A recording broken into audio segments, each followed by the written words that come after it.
Muy buenos días, muy buenas tardes, muy buenas noches.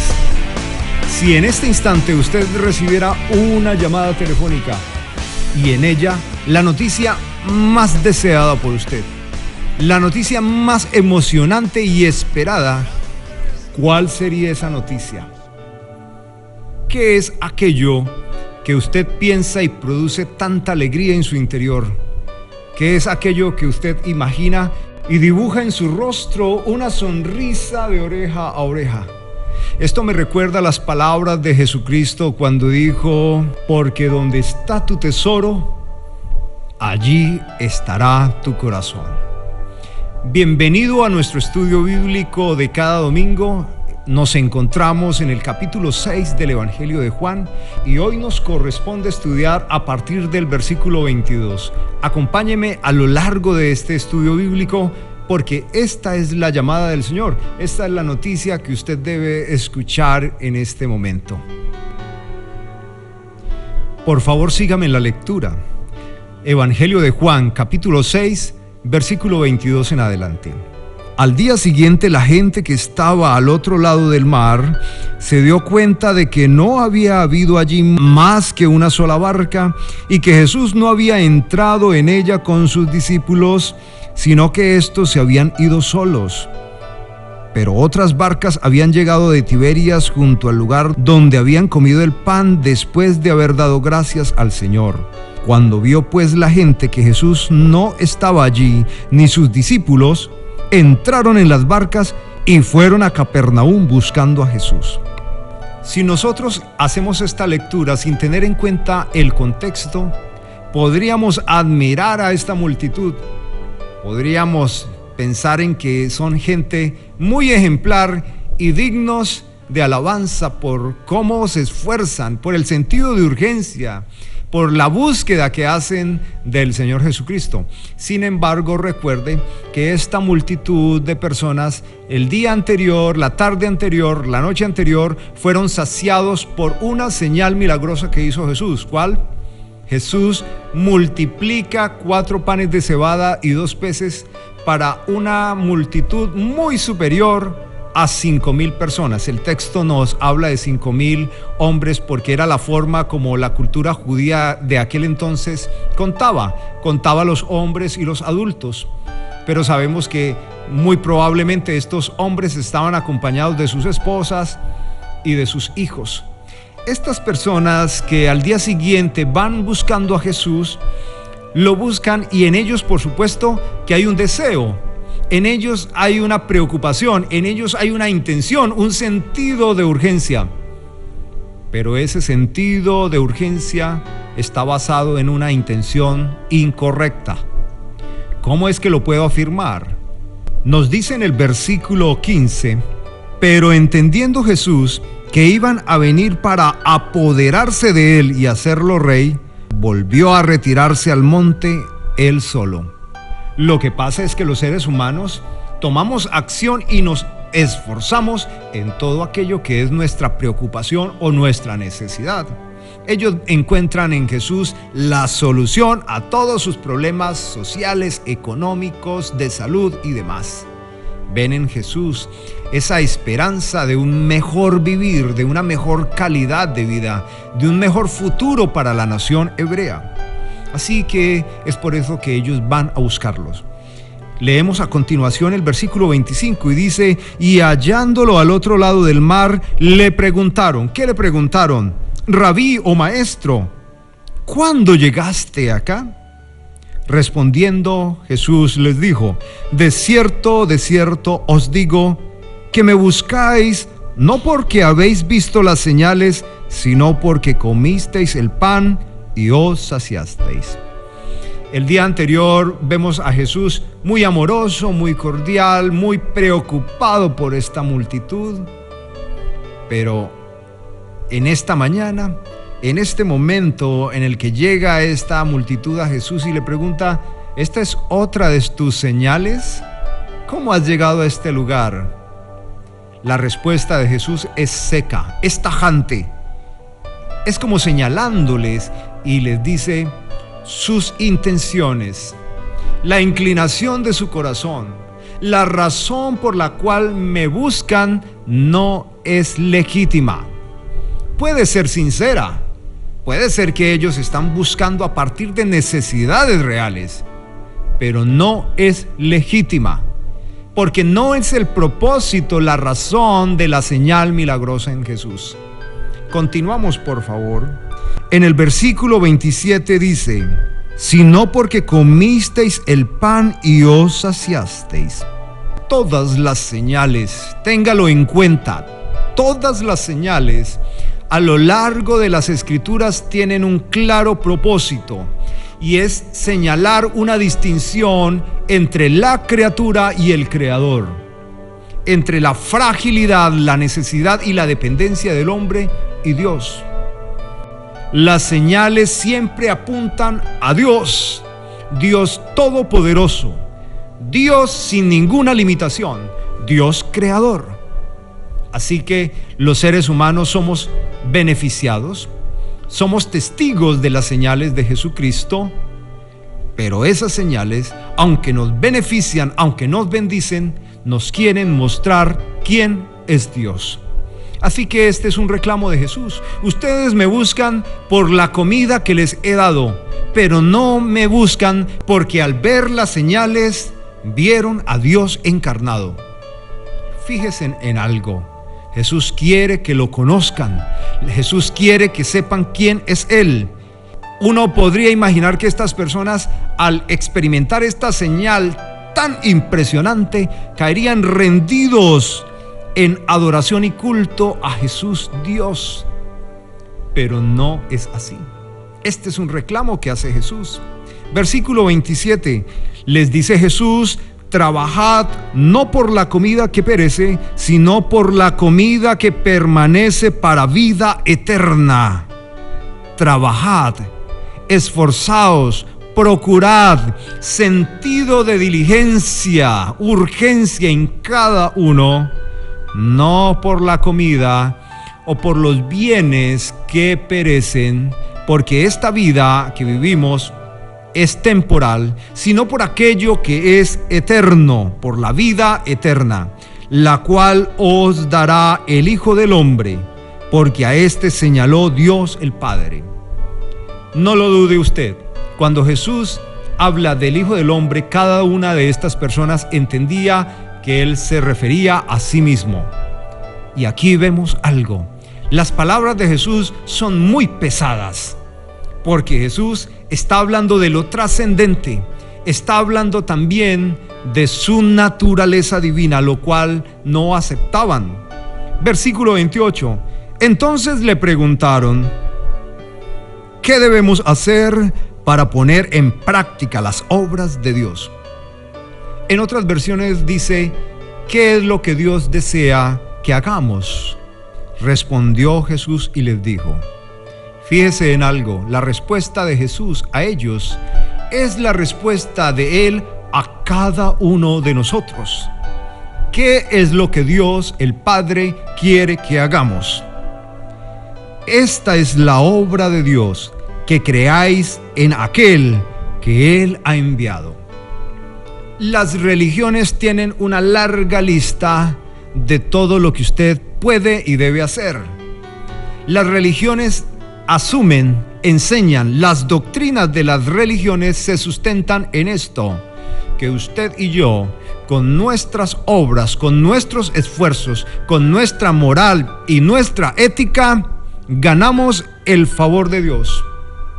Nos santificamos a sí mismos, adquirimos nuestra salvación, compramos nuestra salvación. Y si usted no corresponde a los estándares éticos morales de la religión, no es salvo o pierde su salvación. Así lo enseñan la mayoría de las religiones. Desafortunadamente, en el cristianismo, una gran parte de los púlpitos proclama esto sin ser el mensaje de Jesucristo. Versículo 30. Entonces le dijeron: ¿qué señal pues haces tú para que veamos y te creamos? Fíjese que no hay duda en ellos. Ellos son conscientes de que Jesús les está hablando acerca de Él mismo. ¿Qué señal pues haces tú para que las veamos y te creamos? Hombre, diríamos, qué pena, qué vergüenza. ¿Qué pasa con esta gente? ¿Acaso usted y yo podemos considerar que un ser humano puede hacer las señales que hizo Jesús? Recuerde que las señales siempre confrontan nuestra realidad, nuestra vulnerabilidad, nuestras limitaciones, porque las señales poderosas solo las puede hacer Dios. ¿Qué señal haces para que las veamos y creamos en ti? ¿Qué obra haces? Versículo 31. Nuestros padres comieron el maná en el desierto, como está escrito, les dio a comer pan del cielo. Lo que estas personas están argumentando a Jesús es que la señal que hizo el día anterior de la multiplicación de estos 4 panes de cebada y estos 2 peces es un truco o una hazaña ya hecha, es histórica y la hizo Moisés, y Moisés no es Dios. Eso es lo que le están diciendo. No vas a venir a decirnos, Jesús, que porque ayer multiplicaste estos panes y estos peces eres Dios. No. Tenemos un antecedente histórico y nuestros padres comieron el maná. Fíjese que esto es una forma como podemos notar las tinieblas, las profundas tinieblas, la oscuridad de un corazón que no reconoce a Dios. Por favor, lea conmigo de Romanos capítulo 1, versículo 19. Porque lo que de Dios se conoce les es manifestado, pues Dios se lo manifestó. Lo invisible de Él, su eterno poder y su deidad, se hace claramente visible desde la creación del mundo y se puede discernir por medio de las cosas hechas. Por lo tanto, no tienen excusa, ya que habiendo conocido a Dios, no lo glorificaron como a Dios ni le dieron gracias. Al contrario, se envanecieron en sus razonamientos y su necio corazón fue entenebrecido. Fíjese usted la condición del hombre que desprecia a Dios. Va a dar la gloria a todo, hasta un reptil, dice Romanos capítulo 1, Pablo dice en esta carta. Llega al punto de adorar y darle la gloria a un animal que se arrastra y no da la gloria a Cristo Dios. También podemos leer de esta condición del hombre caído en 2 de Corintios capítulo 4, versículo 3 al 4. Dice así la palabra de Dios: pero si nuestro evangelio está aún encubierto, entre los que se pierden está encubierto entre los que se pierden. Versículo 4. Esto es, entre los incrédulos, a quienes el Dios de este mundo les cegó el entendimiento para que no les resplandezca la luz del evangelio de la gloria de Cristo, el cual es la imagen de Dios. El Dios de este mundo oscurece, entenebrece, oculta la mirada, el rostro, la verdad, la palabra, el mensaje del evangelio de Jesucristo. Y no es que las personas o el incrédulo es una víctima, es que el hombre sin Dios vive según sus propios deseos, sus propias aspiraciones, y en ella no hay espacio para el Señor. No lo hay. Esta es la realidad de un corazón sin el Señor, sin Cristo. Esta es parte de este reclamo. Continuamos aquí en el Evangelio de Juan, versículo 32. Y Jesús les dijo, podríamos decir, y Jesús les refutó o les respondió: de cierto os digo, Moisés no os dio el pan del cielo. Están equivocados. Están dando la gloria a un mortal. No fue Moisés quien les dio el pan del cielo. ¿Quién lo dio? Pero mi Padre os da el verdadero pan del cielo, porque el pan de Dios es aquel que descendió del cielo y da vida al mundo.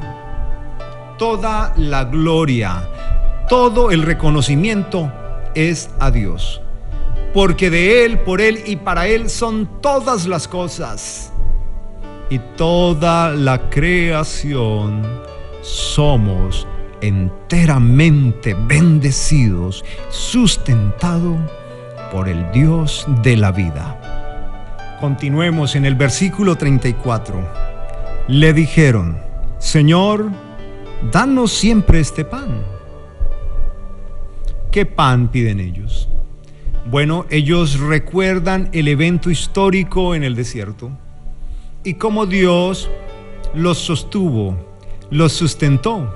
Ellos solo tenían que ir en la mañana con unas tinajas y recoger el maná. Y si tenían sed, tenían que ir a la roca y beber del agua de vida.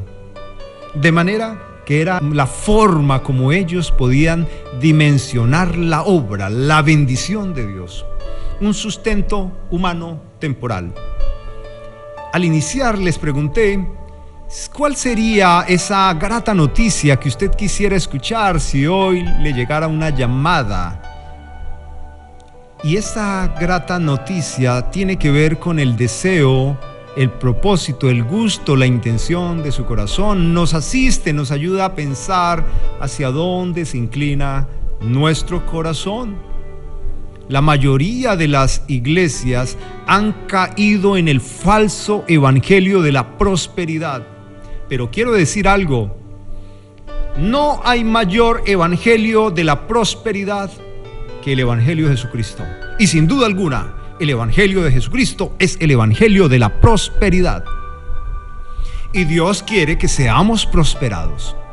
De hecho, es una prosperidad eterna. Pero la mayoría de las iglesias han caído en ese falso evangelio porque el corazón se inclina no en lo eterno, sino en lo transitorio y superficial de la vida. Dice el Señor Jesucristo: ¿de qué serviría que ganaras al mundo y tu alma se perdiera? ¿De qué serviría tenerlo todo aquí en esta tierra y estar condenado por nuestro rechazo a Cristo Dios, quien es la vida y la salvación, el perdón de todos nuestros pecados? Jesús les respondió, versículo 35: Yo soy el pan de vida. Yo soy el pan de vida. El que a mí viene nunca tendrá hambre, y el que en mí cree no tendrá sed jamás. Lo repito, lo leo, escúchelo con atención. Jesús les respondió: Yo soy el pan de vida, no temporal, el pan de vida. El que a mí viene nunca tendrá hambre. ¿Sabe usted lo que significa nunca? Nunca significa nunca, sin límite, perpetuo. Nunca tendrá hambre, y el que en mí cree no tendrá sed jamás. ¿Qué significa jamás? Perpetuo. Jesús está hablando de la salvación del hombre. Todo aquel que cree en Jesús obtiene de Él la vida eterna. En muchas organizaciones religiosas enseñan que la salvación es un regalo de Dios. Pero ¿qué es un regalo que depende, que se sustenta, que se alimenta y se sostiene a partir de la actitud correcta del feligrés? Según esta manera de entender la salvación, si usted tiene la salvación en este momento, al cabo de unos segundos la puede perder. La salvación como regalo pende de usted cómo la cuida, así lo enseñan, así lo creen. Mayoritariamente se enseña en los púlpitos eso. Esta es una doctrina de Roma: la fe más las obras como el medio de la salvación. Sin embargo, lo que Jesús dice es que Él es el pan de vida, que el que va a Él nunca tendrá hambre, nunca más tendrá hambre, y el que en Él cree no tendrá sed jamás.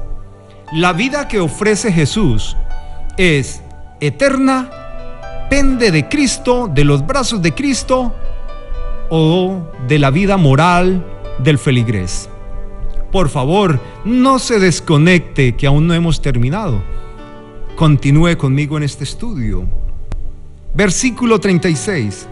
Pero ya os he dicho que aunque me habéis visto, no creéis.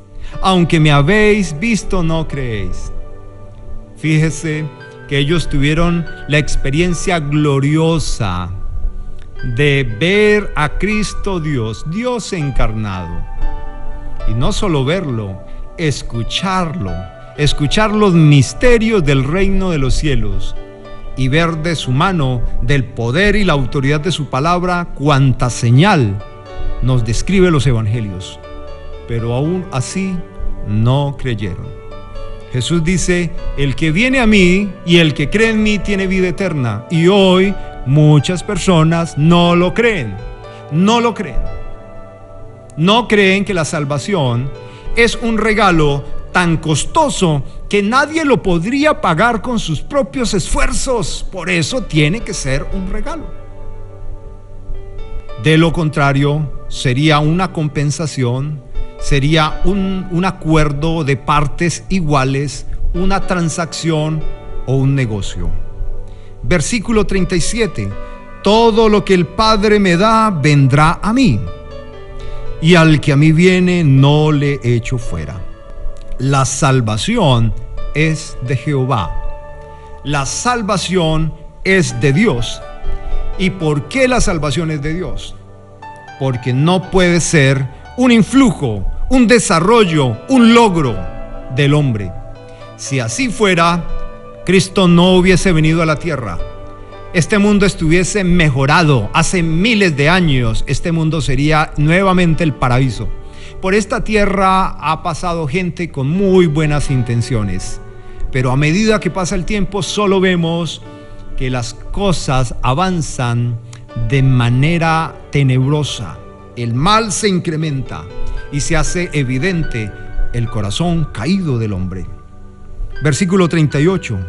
He descendido del cielo no para hacer mi voluntad, sino la voluntad del que me envió. En el versículo 37 nos dice que el Padre pone en los brazos del Hijo los que han de ser salvos. Todo lo que el Padre me da, ¿qué dice? Vendrá a mí.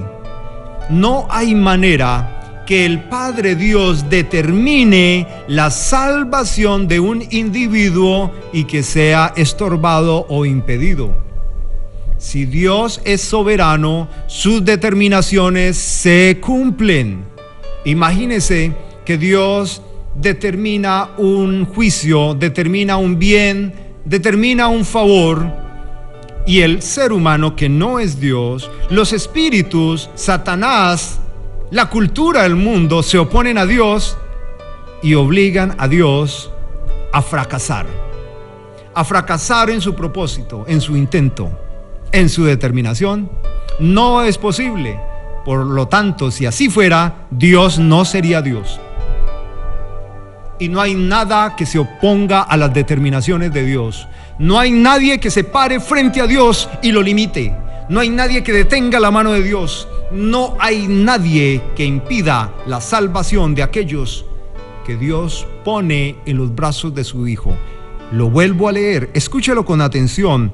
Todo lo que el Padre me da, está hablando de las almas. Todo lo que el Padre me da, vendrá a mí, y al que a mí viene no lo echo fuera. Has venido ayer a buscarme y estaba muy contento contigo, pero veo que has fracasado, has mentido, has tenido un mal pensamiento. Vete de mi casa, te desecho. Estaré atento, si mejoras tu conducta, te vuelvo a recibir. ¿Recuerdan ustedes la parábola del hijo pródigo? Estoy seguro que sí, muy conocida. El hijo pródigo, este joven impetuoso, pecaminoso, deshonesto, pecador contra su padre, los abandona y se va a vivir una vida licenciosa. Y en el estado más crítico, más vergonzoso, hace una reflexión necesaria. En la casa de mi Padre está el pan de vida, y yo no puedo aproximarme ni a lo que comen los criados. Volveré y le diré: Padre, he pecado contra el cielo y contra ti, no soy digno de ser tu hijo. El relato o la parábola que cuenta Jesús nos dice cómo el Padre lo ve a lo lejos y lleno de alegría corre y lo abraza y pide hacer un regocijo, una fiesta, cambia sus vestiduras, vuelve a casa el que se había perdido. Juan, el escritor del Evangelio, en su primera carta nos dice así: hijitos, no pequéis. Y esta es una demanda constante en el Nuevo Testamento, en las cartas paulinas: no pecar, porque el verdadero Hijo de Dios no está sujeto a la ley del pecado. Entonces, nosotros no pensamos como que comemos, bebemos, vivimos de cualquier manera, porque ahora hemos sido redimidos y como no perdemos la salvación, haremos lo que queremos. Quien piense así no ha nacido de nuevo, no ha sido transformado, no ha experimentado la regeneración, porque el que ha nacido de nuevo tiene al Espíritu Santo que lo redarguye de juicio, de justicia, de pecado y siempre lo guía a toda verdad. El Espíritu Santo está haciendo una santificación en el creyente. Es así. Versículo 38. He descendido del cielo no para hacer mi voluntad, sino la voluntad del que me envió. Esta afirmación de Jesucristo expresa la preexistencia de Él. Cristo existe antes de la creación. Ha descendido del cielo. En esencia es Dios. Y cuando dice no para hacer mi voluntad, sino la voluntad del que me envió, Él no está diciendo de ninguna manera que Él es un Cristo humano, un Dios humano pecaminoso que podría errar en sus acciones, en sus determinaciones. Lo que hace Jesucristo en esta afirmación es por cómo lo ven ellos. Ellos lo ven como un mortal, como un hombre igual a los demás, con una genialidad incalculada, pero un ser humano. Y Jesús está diciendo: yo no soy un ser humano que me levanto pensando hoy qué voy a hacer y caprichosamente determino, guiado por la emocionalidad, por la tristeza o por la lástima, hago una caridad o un favor. No es así. No soy movido por lo que se mueve y determina el ser humano, sino que mis determinaciones o mis acciones son el resultado de las determinaciones en el reino de los cielos. Autoridad del reino de los cielos. Es así. Versículo 39. La voluntad del Padre que me envió es que no pierda yo nada de todo lo que Él me da, sino que lo resucite en el día final. Vuelvo y lo leo, escuche por favor con atención.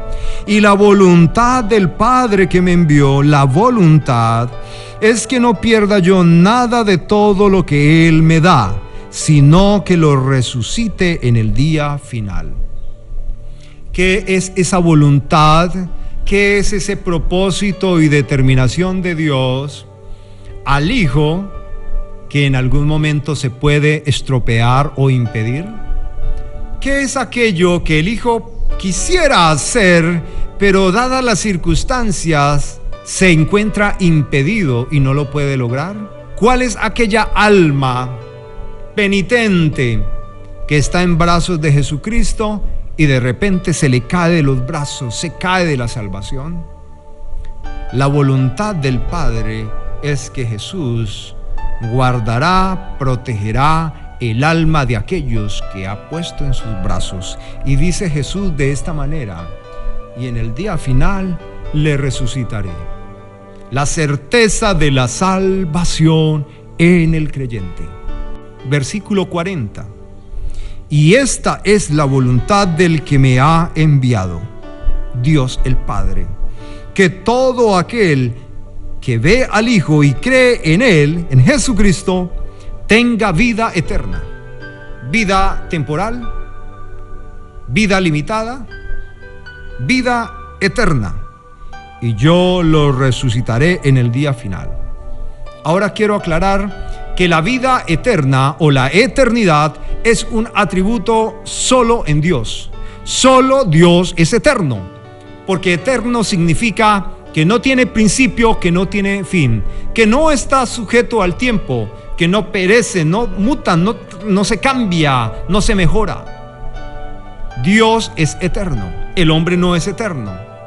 El hombre es perpetuo, pero no eterno. Es así que el Señor Jesús está diciendo que el que cree en Él tiene vida eterna. Lo leo. Y esta es la voluntad del que me ha enviado, que todo aquel que ve al Hijo y cree en Él tenga vida eterna. Tenga vida eterna. ¿Y qué es tenga vida eterna? Tenga al Dios que es eterno. Tenga a Jesús que es eterno. Estar bajo el paraguas de Jesús, estar en los brazos de Jesús. La eternidad solo está en Dios Padre. La eternidad solo está en Dios Hijo. La eternidad solo está en Dios Espíritu Santo. Y la eternidad la experimentamos estando en Él. Estando en Él experimentamos esa vida eterna. Y es la que Jesús nos ofrece y ofrece a todo aquel que lo ve y cree en Él. Murmuraban entonces de él los judíos porque había dicho: yo soy el pan que descendió del cielo, y decían: ¿este no es Jesús el hijo de José, cuyo padre y madre nosotros conocemos? ¿Cómo dice ahora del cielo he descendido? Jesús respondió y les dijo: no murmuren entre ustedes. Nadie puede venir a mí si el Padre que me envió no lo atrae. Nadie puede creer en Jesús si el Padre que envió a Jesús no lo atrae. Nadie puede conocer, creer en Jesús si el Padre que lo envió no lo atrae. Y yo lo resucitaré en el día final. Fíjese la insistencia de Jesús. La obra del Padre para que el hombre pueda creer. La obra del Hijo sustentando el alma, sosteniendo el alma del creyente. Y la resurrección que produce el Hijo, la promesa de la resurrección en el día final. Versículo 45. Escrito está en los profetas: y todos serán enseñados por Dios. Así que todo aquel que oye al Padre y aprende de Él, viene a mí. Este texto o esta afirmación que hace Jesús es que estas personas de ese entonces tenían el Antiguo Testamento. Y al leer con atención y meditar en todo el Antiguo Testamento, estaban escuchando a Dios, al Padre. Y el Padre, a lo largo del Antiguo Testamento, habla del Hijo. Encontramos a Cristo en una cantidad de tipos, en una cantidad de relatos. Encontramos el Evangelio de Jesucristo y la promesa de Cristo Dios encarnado. El que escucha al Padre podría conocer que ese es Jesús. Y yo me pregunto, la gente de aquel entonces memorizaban largos trazos de la Torá. ¿Nunca pudieron encontrar a Cristo? Pues quiero decirle que no es suficiente con leer. No es suficiente con aún tener una buena doctrina bíblica. Es necesario nacer de nuevo. Es necesario creer que Jesús es Dios. Versículo 46. No que alguien haya visto al Padre, solo aquel que viene de Dios, ese ha visto al Padre. De cierto os digo, el que cree en mí tiene vida eterna. Nuevamente. Nos cansamos si alguien nos habla y nos repite, y suena como redundante repetir. Pero cuando los hebreos en los documentos y Jesús repite, Él está enfatizando algo que es de suma importancia. Repite el creer en Él para tener vida eterna. Versículo 48. Yo soy el pan de vida. Vuestros padres comieron el maná en el desierto y aún así murieron, porque el pan en el desierto era un sustento temporal. Versículo 50. Este es el pan que desciende del cielo para que nunca muera quien coma de él. Yo soy el pan vivo que descendió del cielo. Si alguien come de este pan, vivirá para siempre. Nuevamente la insistencia de Jesús del efecto que tiene en el alma de un hombre creer en Jesús, ir a Jesús, vivir para siempre. Y el pan que yo daré es mi carne, la cual yo daré por la vida del mundo. Está refiriéndose a su cuerpo, a su muerte en la cruz. Continuamos en el versículo 52. Entonces los judíos discutían entre sí, diciendo: ¿cómo puede éste darnos a comer su carne? Jesús les dijo: de cierto os digo, sin duda alguna, esto es verdad. Si no comes la carne del Hijo del Hombre y bebes su sangre, no tienes vida eterna. Comer la carne y beber su sangre es una referencia clara a su muerte en la cruz del Calvario. Recuerden ustedes que la paga del pecado es muerte, y sin derramamiento de sangre no hay remisión de pecados. Versículo 54. El que come mi carne y bebe mi sangre tiene vida eterna. Nuevamente insistiendo: y yo lo resucitaré en el día final. 55. Porque mi carne es verdadera comida y mi sangre es verdadera bebida. El que come mi carne y bebe mi sangre permanece en mí y yo en él. Permanece en Jesús y Jesús en él. Versículo 57. Así como me envió el Padre viviente y yo vivo por el Padre, también el que me come vivirá por mí. Este es el pan que descendió del cielo. No como vuestros padres que comieron el maná y murieron. El que come este pan vivirá eternamente. ¿A quién le está hablando Jesús? A una multitud de personas quienes el día anterior habían comido hasta saciarse de una señal milagrosa, la multiplicación de los panes y de los peces.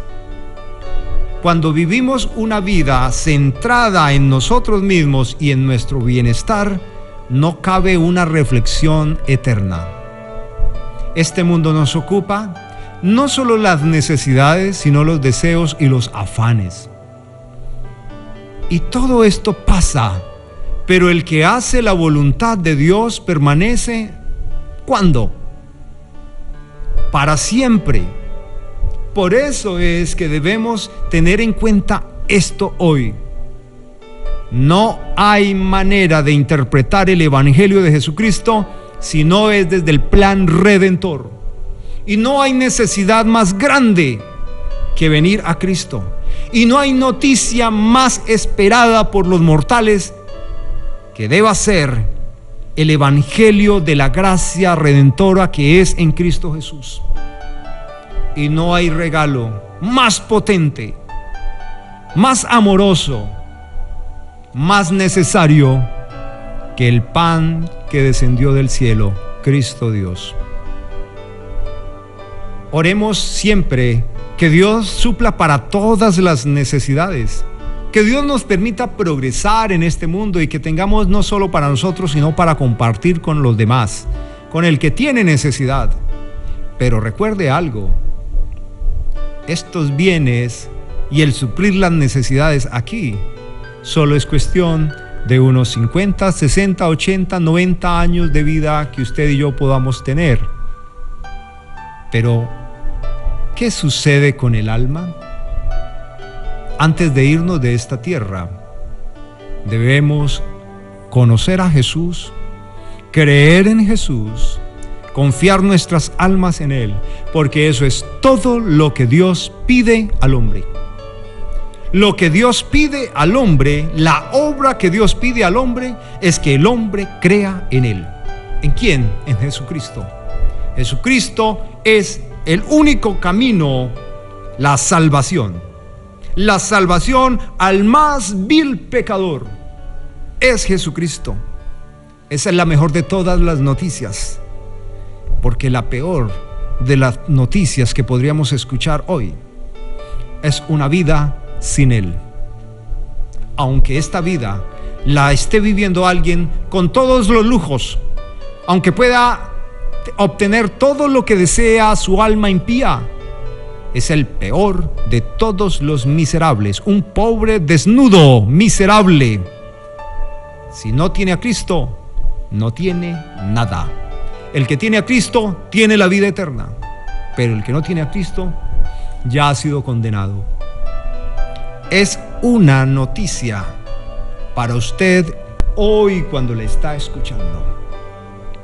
Si usted ha creído en Cristo, si ama a Cristo, si ha llegado hasta el fin de esta predicación y hay un fuego, un gozo en su corazón, dese por afortunado, por afortunada, porque no muchos llegarían al fin de esta disertación. Si esta disertación se enfocara en cómo declarar, en cómo obtener lo que quiere humanamente, llegarían hasta el final buscando cuál es el secreto de la prosperidad.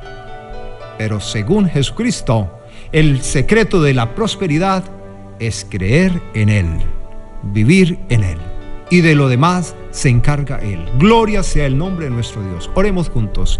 Precioso Padre, gracias, gracias, muchas gracias, Señor, porque has enviado a tu Hijo Jesucristo y Él es nuestra salvación. Él es nuestro pan. Es que no solo vivíamos hambrientos, sino muertos, huesos secos en un desierto, polvo. Y tú nos diste vida en Cristo Jesús. Gracias, gracias, Señor. Alabado sea tu nombre. Ruego que esta disertación llegue a aquellos que tú colocas en los brazos de tu Hijo Jesucristo, porque solo entonces serán salvos. Gracias te doy, Padre, en el nombre de Cristo Jesús, nuestro Señor y Salvador. Amén. Estoy muy contento de poder compartir con cada uno de ustedes un fragmento del estudio bíblico de cada domingo aquí en la iglesia La Vid. Si vive cerca, aquí en la ciudad de Neiva, no tiene donde congregarse, comuníquese con nosotros y puede asistir con nosotros. Si usted no tiene una Biblia, por favor comuníquese con nosotros y se la obsequiamos. Queremos hacer posible, accesible el Evangelio de Jesucristo a todos ustedes. Un abrazo para todos. La paz de Dios gobierne sus corazones en Cristo Jesús, Señor nuestro.